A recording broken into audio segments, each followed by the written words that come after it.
வரதில்லை.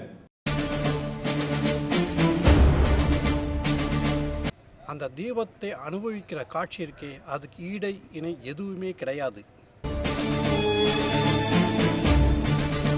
6 மணியை நோக்கி செல்லும் பொழுது 2 மணி நேரத்தில் தன்னுடைய முகத்தை எப்படி மாற்றிக்கொள்கிறது?